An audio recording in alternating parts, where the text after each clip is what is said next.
Благодарам, председателе. Почитувани колеги, овие денови во Собраниево расправаме за тоа да оцениме дали има или нема одговорност на председателот на Републиката за аболицијата која што ја даде. Зборуваме за тоа дали има правна основа, односно правна одговорност или неодговорност, дали има политичка и морална одговорност. За тоа дали при тоа е испочитуван уставот или не, што е една од најважните работи во работата на ова собрание.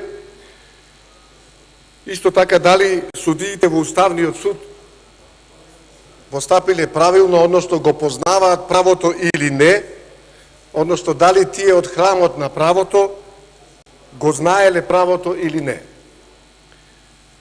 И дали нивната одлука е уставна. Јас како лекар не можам да навлегувам длабоко во правните делови, затоа повеќе ќе зборувам, односно ќе цитирам делови од Уставот и делови од одлуката на Уставниот суд.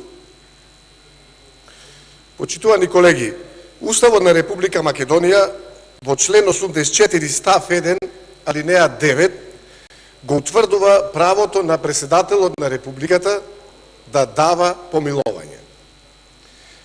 А според член 79 став 3 од Уставот, председателот на Републиката своите права и должности ги врши врз основа на Уставот и на законите.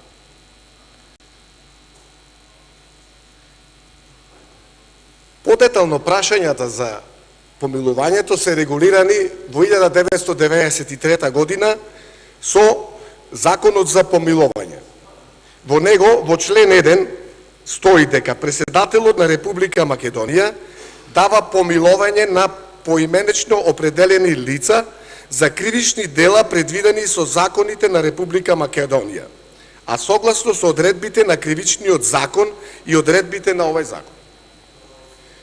Во член пак 11 од овој закон за помилување стои дека председателот на Републиката по исклучок може да дава помилување и без спроведување на постапка за помилување пропишана со закон кога тоа е од интерес на Републиката или кога во посебни околности што се однесуваат на личноста и на кривичното дело кога укажуваат на тоа дека тоа помилување е оправдано.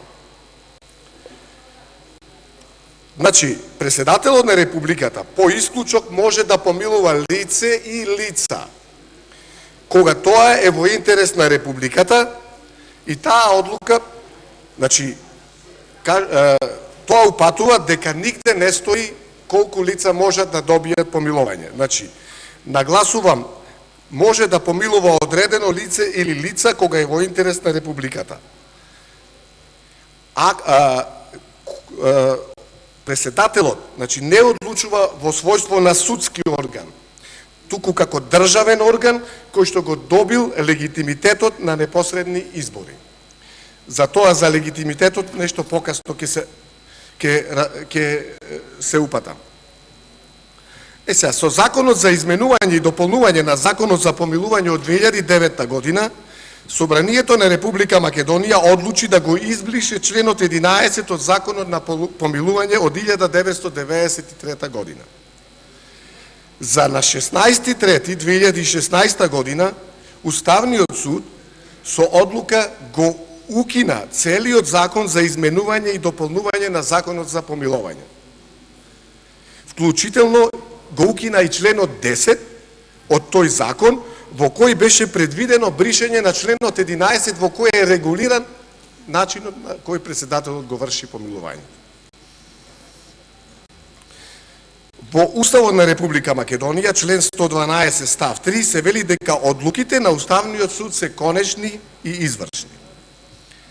Со оглед на тоа дека постапувањето на сила на ова одлука на Уставниот суд, Собранието на Република Македонија не донесе нови измени на дополнување на Законот за помилување од 1993 година, со кои што на поинаков начин би се уредиле прашањата поврзани со помилувањето, Тоа практично значи дека сите одредби кои што се содржани во Законот за помилување од 1993 година, вклучително и член 11, се во сила и имаат правно дејство. Истото тоа може да го видиме и во одлуката на Уставниот суд, односно во издвоеното мислење. Ќе цитирам само еден дел од издвоеното мислење. Особено е интересно што укинувањето на интервенцијата, укинувачката интервенција на член 10 од Законот за изменување и дополнување на Законот за помилување го враќа во примена член 11 од Законот за помилување, кој уредува дека председателот на Републиката по исклучок може да дава помилување и без проведување и постапка за помилување пропушена со овој закон кога тоа е во интерес на Републиката. Исто ова е подпишано од сите членови на Уставниот суд. Тука е и професорката доктор Наташа Габер-Дамјановска, а тука е и доктор Гзиме Старова.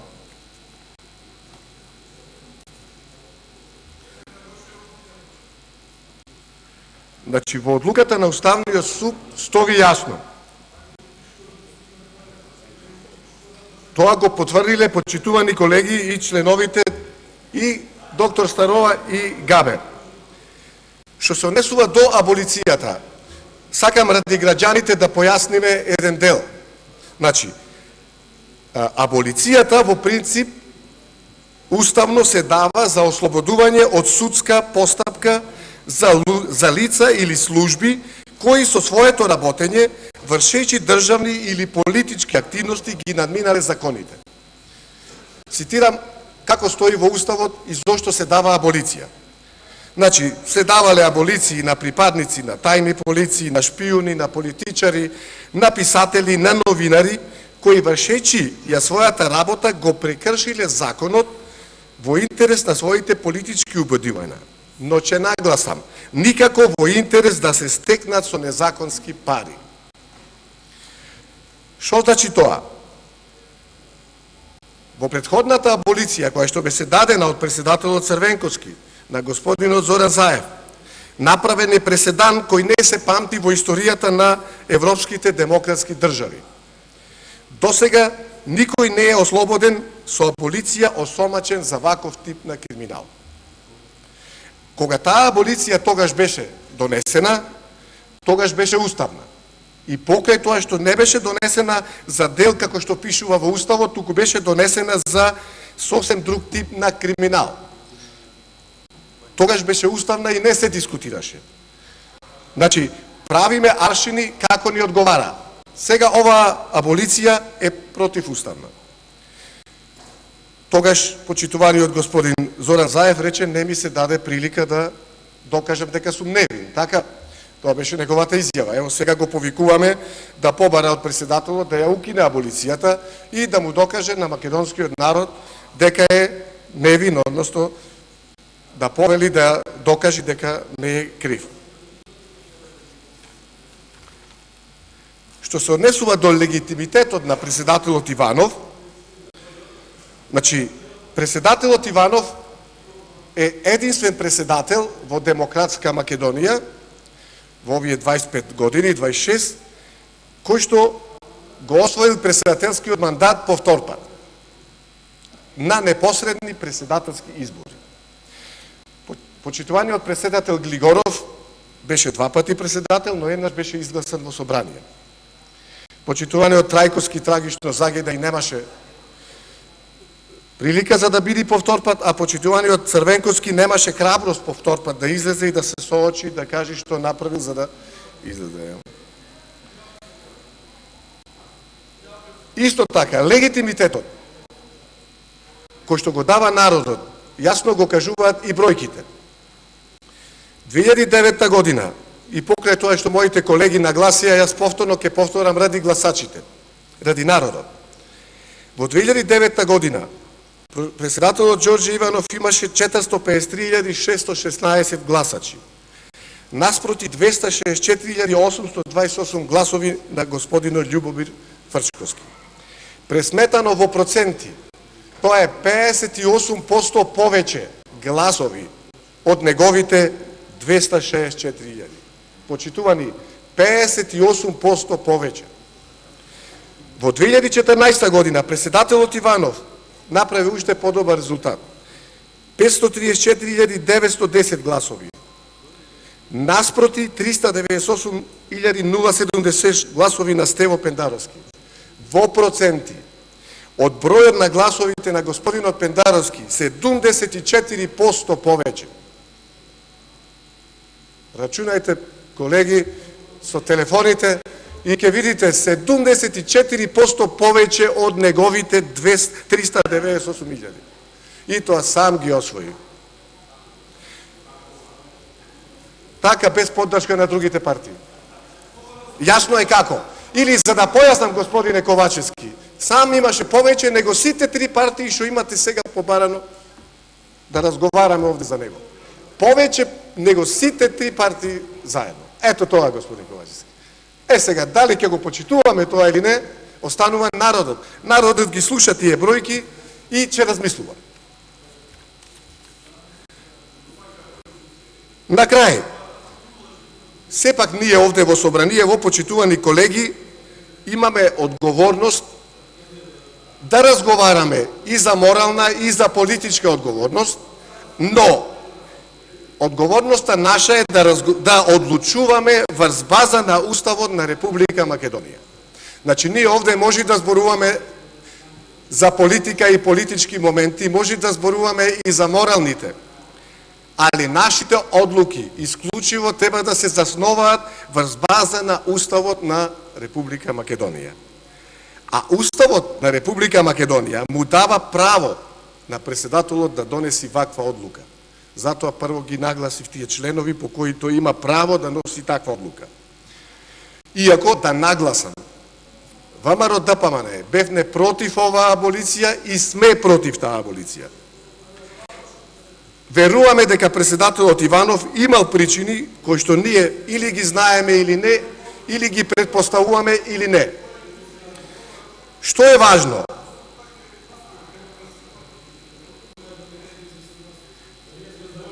Важно е едно, дека председателот Иванов, повторно ќе нагласам, на последните избори за председател освои 534.000, најголема бројка која што било кој председател во историјата на демократска Македонија ја освоил, или било кој политичар. Значи, поддршката ја добил од народот, ја добил со 74% повеќе него неговиот кандидат. Тоа е мандатот што го добил, тоа е легитимноста на тој председател.